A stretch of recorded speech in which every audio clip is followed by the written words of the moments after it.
تخيل كده معايا انت قاعد زهقان ومفيش نت معاك وفجأة تلاقي لعبة اوفلاين بجرافيكها جامد وتسرق وقتك بالساعات. في الفيديو ده هقولك على 3 ألعاب اوفلاين هتغير دماغك وصدقني هتعيش معاهم أجواء تانية خالص.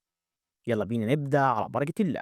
أول حاجة أنا معتز ياسر ودي قناتي موبايل برو بلس، والنهاردة معانا فيديو مختلف تماما. هقول لك على 3 ألعاب أوفلاين هتغير حياتك جدا، وغير كده هتلاقيها خدت وقتك. أول لعبة معانا واللي هي كفر فاير، واللعبة دي أنا كنت بصراحة هخليها آخر الفيديو بس الحماس بتاعها خليتها أول الفيديو. أول لعبة معانا هي كفر فاير، لعبة أكشن وضرب نار أوفلاين، والجرافيك بتاعها عالي جدا بالنسبة إنها مجانية وكمان حجمها معقول.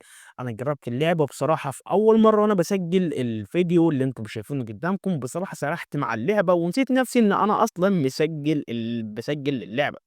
هتحس إنك جوه فيلم حرب كده، أسلحة كتير ومهمات متنوعة، يعني عمرها ما هتزهقك. والأجمل إنك مش محتاج نت عشان تستمتع بيها. جربها وقول لي رأيك في الكومنتات وتجيب ليفل كام فيها.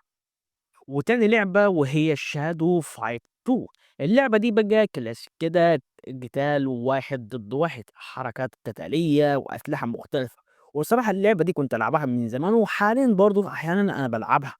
واللي بيميزها إنها بتطور شخصيتك كده، بتفتح مهمات جديدة كل ما تعدي مراحل. والحلاوة إنها شغالة أوفلاين فممكن تلعبها في أي وقت حتى لو مفيش شبكة. أنا عن نفسي كنت مدمنها زمان وقول لي مين فيكم لعبها قبل كده.